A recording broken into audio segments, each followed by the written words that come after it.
ब्रह्मा ने की कितनो लाए तो सब जीवन ने करेगो जब संतान बनावत। कोई महात्मा हैगो, कोई सन्यासी हैगो, कोई छोड़ के चलोगो, कोई द्वारपाल हैगो। ए लला हाल बनाए दे, हाल तुरंत तो बनाइए।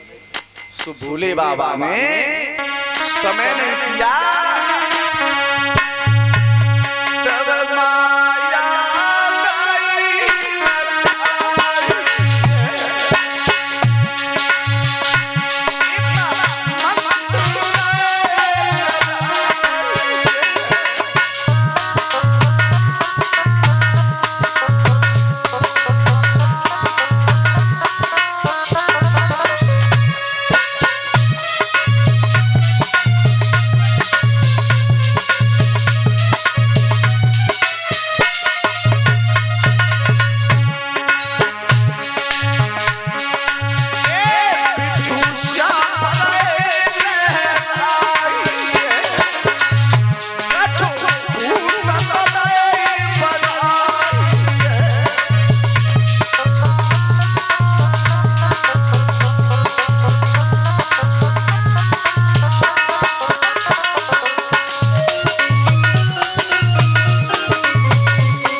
आदेश मिलो, श्याम बिच्छू कांतरे ततैया परैया मच्छर।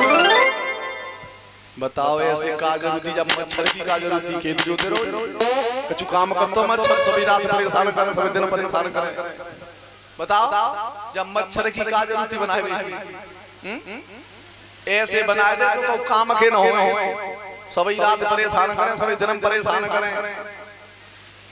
कछु तो ऐसे बनाए दे काऊ को पेट उतना है, काऊ की पीठ आगे, काऊ को पेट पीछे, काऊ के पाए ना है, काऊ के हाथ ना है, काऊ को मुड़ना है, काऊ को धरना है।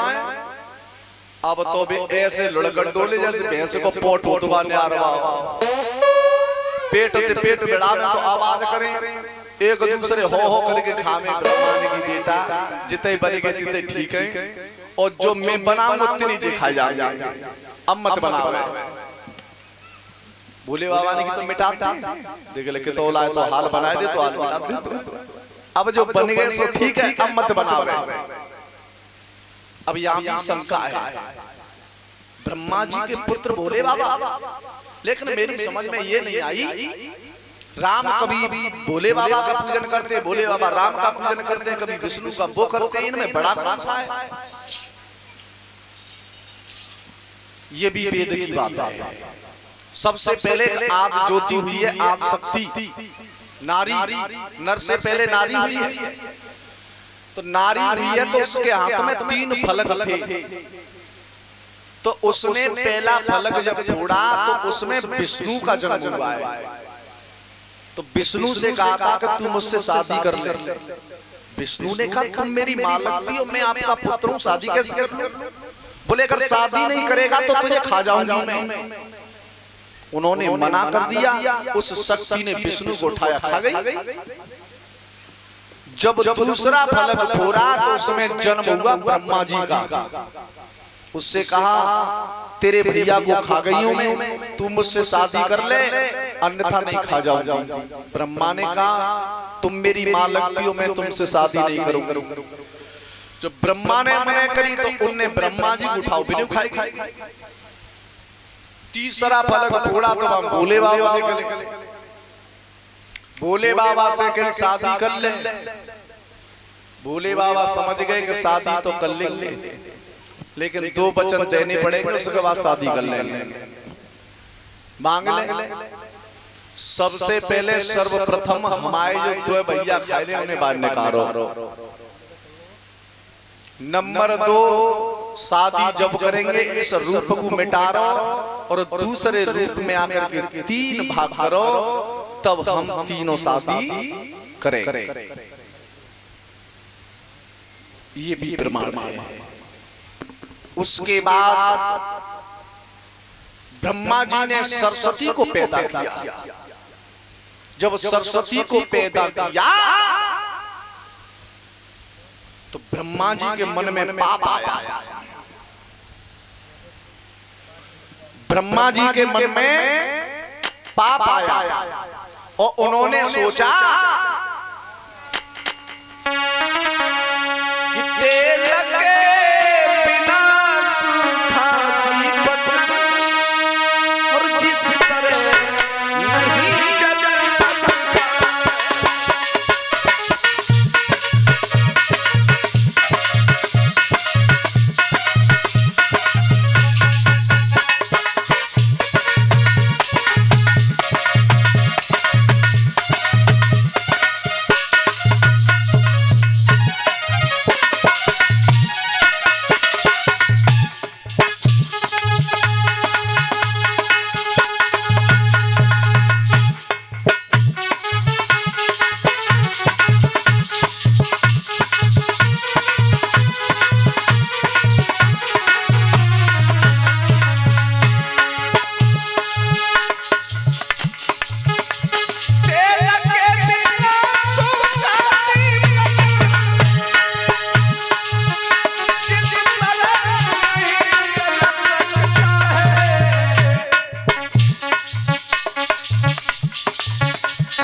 जैसे नारी अगर हो, अगर नर न हो तो संतान पैदा नहीं हो सकती। अगर नर हो नारी न हो तो भी नहीं हो सकती। जैसे बिना तेल के सूखा दीपक नहीं जल सकता, वैसे ही बिना नारी के भी संसार नहीं चल सकता। अब ब्रह्मा जी के मन में पाप आओ सो शरत सरस्वती समझ गई और सरस्वती समझ गई सोई बोली पिताजी माफ करो। अगर बाप और बेटी के साथ ऐसा गलत संबंध होगा तो आगे चल करके क्या होगा। तो ब्रह्मा जी ने एक रूप से द्वे भय रूपा और एक मनु एक शतरूपा। ब्रह्मा जी ने अपने शरीर को चीर दिया और अपने शरीर के दो भाग किए, उसमें एक मनु और एक से शतरूपा। उनसे 5 संतान पैदा हुई, 3 लड़की तो लड़का। उत्तानपाद, प्रीव्रत, आकुति, प्रसूति, देवहूति 3 लड़की। आकुति विवाही गई थी रुचि के लिए और प्रसूति विवाही गई थी महाराज दक्ष के लिए और देवहूति विवाही गई थी कर्दम ऋषि के लिए। जिसके अंश से 9 कन्या पैदा हुई थी, जिससे बड़ी अनुसुईया, उससे छोटी नंदिनी, जिस नंदिनी का पुत्र था जो महाराज दधीच होंगे। एक पुत्र पैदा हुआ जिसका नाम था कपिल देव, जिनकी नेत्र से महाराज सगर के 60,000 पुत्र जल जाएंगे। महाराज कश्यप की तेरे पत्नी हुई, तेरे कहां से हुई? जो महाराज दक्ष के लिए प्रसूति विवाही गई थी, उनकी 60 कन्या पैदा हुई। 27 चंद्रमा को, 13 कश्यप को, 12 धर्म को, 1 भोले बाबा को, ये विभाजित किए गए। तो जो कश्यप की 13 पत्नी थी, सबसे बड़ी थी दिति और अदिति। दिति के गर्भ से हिरण्याक्ष कश्यप हुए। कुछ लोग कहते हैं कि हिरण्याक्ष पृथ्वी को चटाई बना करके ले गया था। चलो मैं मानता हूं चटाई बना के ले गया होगा, हम जा चारपाई पे बैठे होए या चटाई पे बैठे होए हम पृथ्वी पे, तो बस चटाई अगर खिट्टी करी ले तो पाए का रखेंगे हम, बताओ। और तब पृथ्वी अधिकांश, लेकिन हिरणाक्ष पृथ्वी को चटाई नहीं, सोचने का फर्क है। जो ब्रह्मा जी ने पृथ्वी का नक्शा बनाया था वो हिरणाक्ष उस नक्शा को चुरा करके रसातल में ले गया था। भगवान विष्णु ने 12 का रूप धारण करके आज भी जो सोरो क्षेत्र है वहां जाकर के मारा था। बोलिए वृंदावन बिहारी लाल की। अब जी बताओ, कथा कचूरे की समझ में आई है क्या? पीछे आयो आइए, ओ जी आगे आयो। हाँ माता बहना आइए आइए, तो नहीं का काम है। आवे देखो, हम आप पूछो जाकर फर्ज होतो कि तुम भागवत सुनवे आए, तुम्हारी कुछ समझ में ना आई। तो एक जो चोर था, चोर तो वो घोड़ा चुराए के लेके आओ, और घोड़ा चुराए के लाओ तो माने नवाए दुबाए के अपने आंगन में बांधो। आंगन में बांधो तो वो खरीद के तो लाओ ही ना, चुराए के लाओ। अब व्यापारी आए तो व्यापारी ने कही भैया घोड़े बेच रहा था, तो कीमत क्यों मालूम नहीं के रुपया बाने की 20,000 रुपया ते कम ना देंगे, कछु कम बढ़ती के 100 रुपया गिर जा बहुत फैलेगी। अच्छा, व्यापारी चले गए, शाम को बताऊंगा। अब बिनते बड़ो चोर आवान की घोड़े बेच रहा होता, बेच देंगे पैसा बता 20,000 से कम ना देंगे। तो बाने कई बड़े चोर ने कहा सुनो, घोड़ा तो ले लेंगे, 5 मिनट में बेचनी है क्या? घोड़ा तो हम ले लेंगे, लेकिन ये बताओ क्या रुपया को है? बोले 20,000 से कम ना देंगे। तो भैया बाने की घोड़ा चेक करेंगे हम, चेक कर लो। अब मूर्ख है, पूछो बाप का प्लेट नंबर पर रहो, चेस नंबर पर रहो, घोड़ा बाने घोड़ा हाथ में लो, घोड़ा पे सवार हो, वो मुंह फाड़ के देख रहे हो, लौट के आवे को आए, तब तक व्यापारी आएगा। सो व्यापारी वे मुंह फाड़ के देख रहे, बिन्ने कना पे हाथ रखे हैं, भैया घोड़े का बिक गो। चुप रहो, अरे हम यही तो पूछ रहे हैं कि घोड़ा का बिक गो, तुम आप कैसे बिक गो? सो का बोलो मालूम है, नबा में टोटो पर न फागा हो, आओ तैसे चलो, जैसी लाए तैसी चलो। तो कहने का मतलब ये है कि जैसे पांडाल में आए हो तैसे ही चले गए, तो मतलब क्या रहा है? कुछ न कुछ तो सुधार होना चाहिए। आज इतने आए, कल और बढ़ेंगे। भगत जी तुमने कभी प्रचार कम करोगा, मैं मोदी के कई का उतना है। हाँ कह दे सब लोगों से।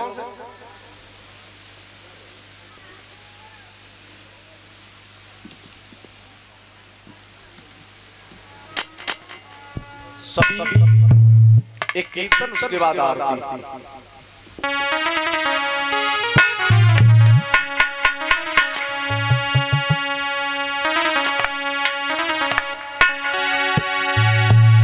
का हुए दिखानी ना चाहिए, बहुत सी ध्यान रखियो चाची। पैसा का हुए ना दिखावे, ज्यादा पैसा कोई देख जा तारो तोते और रात को करे। भजन एकांत में करना चाहिए, खानो एकांत में खाना चाहिए, और अपनी स्त्री को पर्दा में रखना चाहिए। ये चारों एकांत की चीजें हैं, पर से दिखाओ मत सबनो मिले को शुक्र बनाओ। श्री सुखदेव जी महाराज समझा रहे हैं धर्मज्ञ राजन परीक्षित, भगवान योगीराज कृष्ण सब सखियों को छोड़ करके चले गए। परीक्षित महाराज जैसे ही यमुना मैया के किनारे पहुंचे तो अक्रूर चाचा जी ने और कन्हैया और बलराम से कहा, लाला तुम तो रथ में बैठो और मैं यमुना में स्नान कर लूं। और जैसे ही यमुना में स्नान करने के लिए अक्रूर जी ने डुबकी लगाई, बहुका लिखा हमारे विद्वानों ने,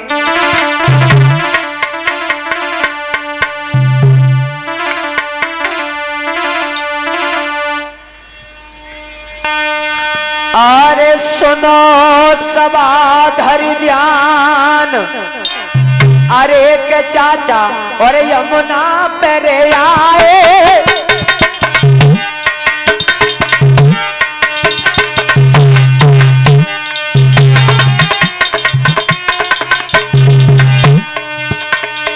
सुनो राजन धरि ध्यान, ओ चाचा यमुना में आए। यमुना में करी स्नान कई अक्रूर भीतर घुस आए। बाबू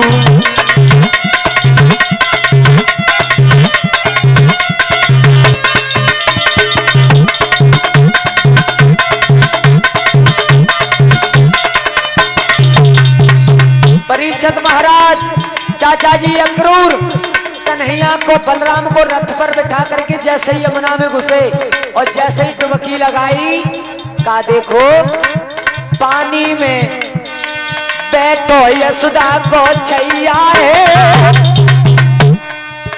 और ऊपर लगे न्यार के रथ में कृष्ण कन्हैया है। बोलिए गोविंद भगवान की।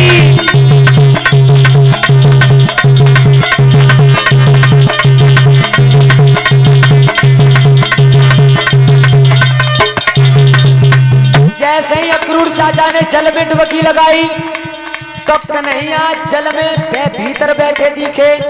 अक्रूर ने विचार करो जब कन्हैया बाल में रथ में बैठो छोड़ के आऊं जाऊं क्या कर रो। और जैसे ही पानी के ऊपर निकले तो देखा कि श्याम सुंदर रथ में बैठे। चाचा अक्रूर समझ गए बारे भोजराज कंस अब तो केवल कन्हैया मथुरा में पहुंचने की देर है, तो संसार में बचाने वाला कोई है नहीं। समझ गए। अरे ध्यान तब मोहन करे कियो, श्री बातों आधी रात जनमारे आगे कोलियो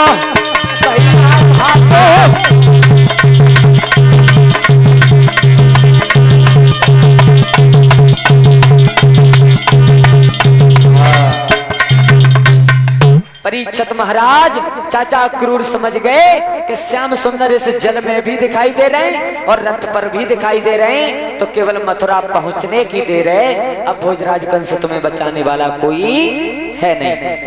धीरे धीरे धीरे धीरे मथुरा के पास में पहुंचे तो परीक्षित महाराज बालक नोए नंसार जायबे की कुछ ज्यादा शौक होते हैं छोटे छोटे नोए। सही बात है ना। इतनी बुआ के यहाँ ना जाएंगे और कौन रिश्तेदारी में ना जाएंगे। मुझे लला नंसार नानी के यहाँ चल लो है तो नानी के यहाँ को तो सोबत में पूछ लियो तो वहां कर दियो चलो चलो।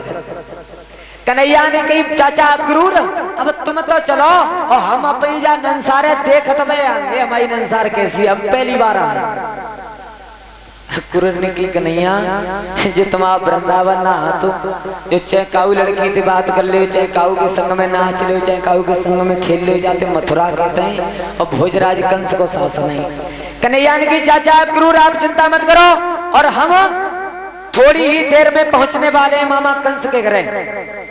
मेरे भैया आज जैसे ही भगवान कन्हैया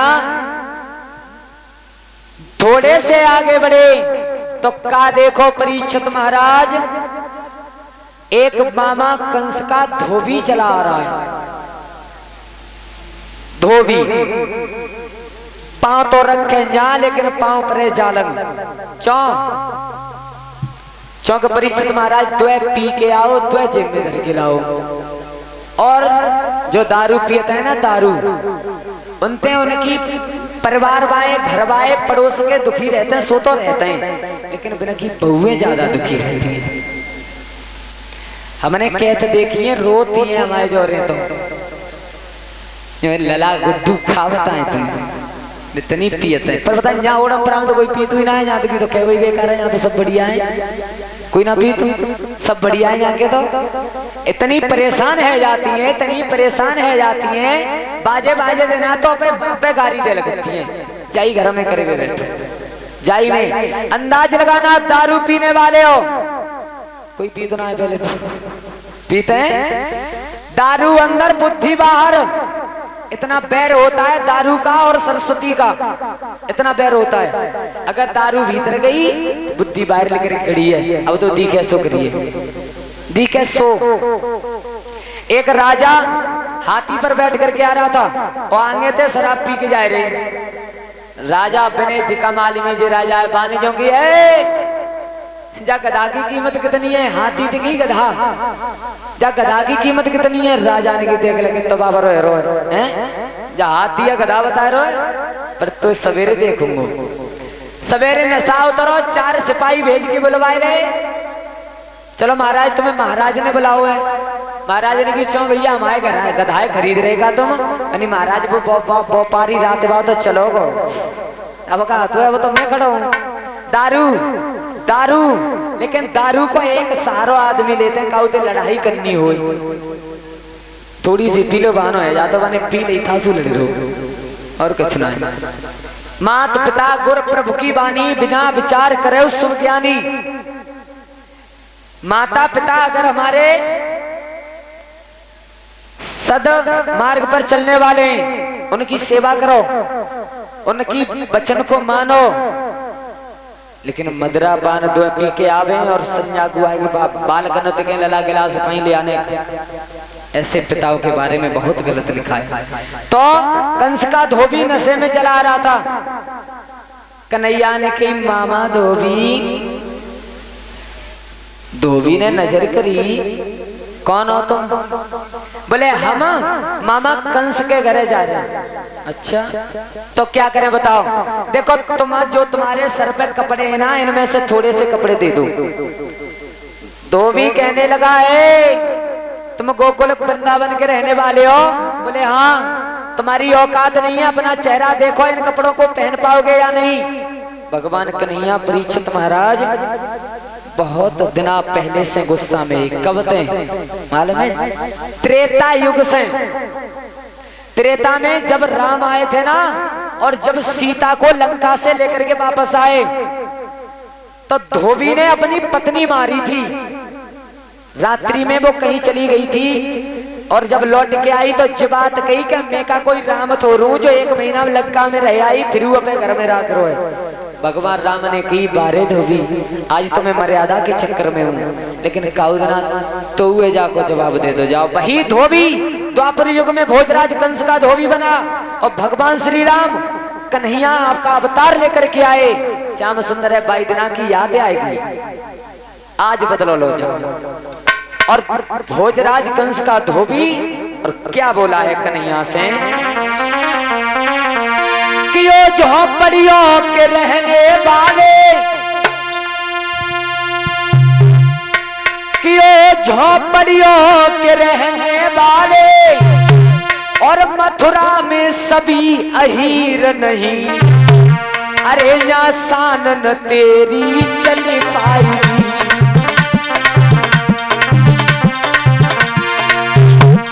या सानन तेरी चल पाएगी। ओ नंद बाबा की जागीर नहीं चल पाएगी।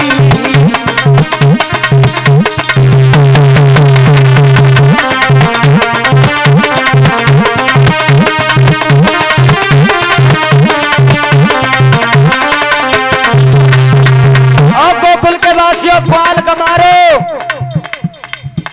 जा मथुरा में सबरे ही ना बसत।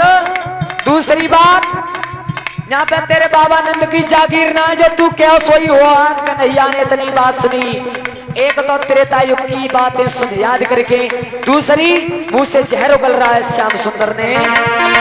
आगे बढ़ के एक तमाचो मारो, आदमी नशा में हो, नशा में बैठने के तीनों का के सहारे की जरूरत है बस। चंत में आने तो पूरी गली में घूमत आ रहे हो और तुम काऊ और ध्यान में जा रहे हो, तुम नेक टकरा जाते हो गिर पड़े बाद में क्यों भैया गलती है। और कन्हैया ने जैसे ही कान पे 2 उंगलियों से वार किया, आगे बढ़ के एक तमाचो मारो,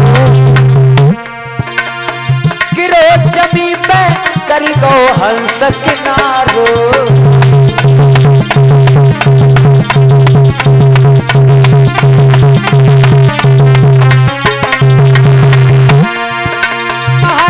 धोबी को मार कहो तत्काल, एक तमाचो झिलो नहीं है, पको सूझ गयो है कान। ओ भैया जैसे तैसे वस्त्र श्याम ने धारण कर ली, भैया जैसे तैसे वस्त्र कन्हैया ने धारण कर ली रे।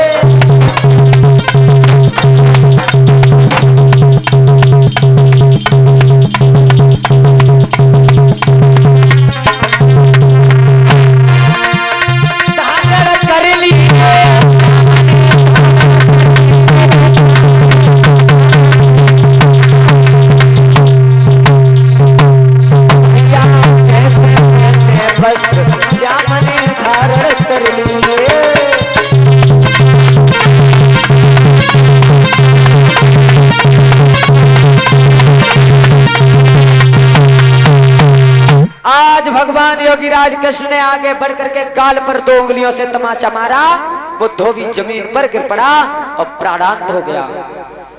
दामा मनसुका मदन की संकीर्ण गोपाल ऐसे ऐसे सखाए सब भाजे। दामा के हाथ में परीक्षित महाराज काऊ जवान को पजम्मा पल्ले पर गो बानकी कन्हैया एक ही गोड़ में पूरा दामा चलो गो। यानी कन्हैया जी कैसा लग रहा है? कन्हैया जी बहुत अच्छा लग रहा है। उल्टे सीधे कपड़े पहन करके सब ग्वाल बाल आगे बढ़े। परीक्षित महाराज तब तक का देखो, एक 3 जगह ते टेढ़ी और हाथ में लठिया लेके और एक कटोरी हाथ में लग रही है, सामने से आ रही है। और जब आते तुम जानते हैं कि कन्हैया के सका कितने उद्यमी है। कन्हैया के सकन ने तारी बजाए कि कहीं चरक आएगो बेचारी टेढ़ी कुबजाने टेढ़ी नजर करके कहिए कि लट्टे के बाद जानते बच जाओ। मैंने कहा टेढ़ी हूँ तासू कह रहा चरको है। सोई कन्हैया आगे बढ़े, कन्हैया ने की सुंदरी सोई आंच लग गई न कि मेरा शरीर बदसूरत है ताइसू तू सुंदरी कह रहे हो। अब कन्हैया ने की अब चरक कह दो तो चढ़ी गई और सुंदरी कह दी तो चढ़ी गई। कब बाबा ही का बानकी तो मतलब का है सो बता। कन्हैया ने की देखो हम अंसार में पहली बेर आए और हमारे मामाए भोजराज कंस यहाँ के राजा को जाने की तेरे मामा राजा होंगे, लेकिन मोदे दूर हट के बात करें। कोई कह रहा चरक, कोई कह रहा सुंदरी, तेने पर मोदे को कितना अच्छा है। हमारे यहाँ पड़ रहा तो तोती भूरा हो तय जैसो कारो है। श्रोता बंधुओं कन्हैया ने की देखो तुम नंसार में के तो मौसी लगती हुई के माई लगती हुई के नानी लगती हुई और तो कुछ ना लगती हुई नंसार में। हम देखो मामा के यहाँ जा रहे हैं और तुम हमारे ने तिलक ना करते हो। कुब्जा ने की हाँ अब बात कही है तेने सही। और कुब्जा ने आगे बढ़ के श्याम सुंदर के जैसे ही तिलक किया, बलदाऊ ने सारो दो कन्हैया लला अब जाके पीड़ा ने दूर कर। सोई श्याम सुंदर ने और आगे बढ़ के कौन सा काम किया? अरे धरो पाए पे पाँव। जैसे कन्हैया ने पाँव आगे बढ़ा कुब्जा ने एक तो तिलक लगाओ पाए पे पाँव रख, पीछे हटे और इतनी कहना पाई कुब्जा ने तब तक। अरे धरो पाए पे पाँव, अरे हाथ में थोड़ी कहली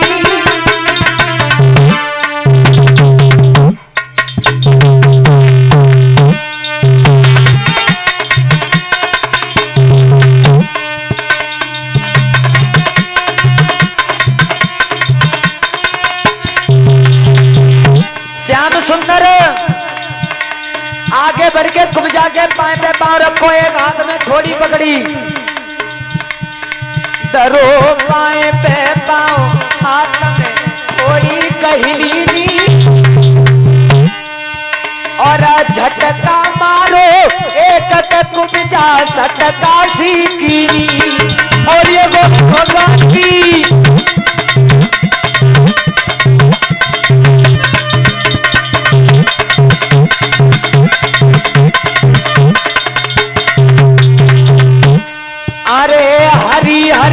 बोला मेरे भाई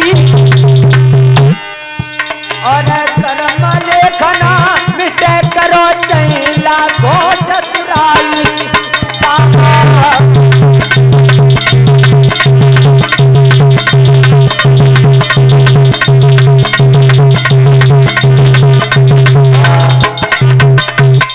परीक्षित महाराज कन्हैया ने पाए पे पांव रख के हाथ से ठोड़ी लगा के झटका मारो, कब्जा बिल्कुल सीधी तक कहेगी, बहुत सुंदर गुजरिया बनेगी। सो ये चरख कह रहे हो ना।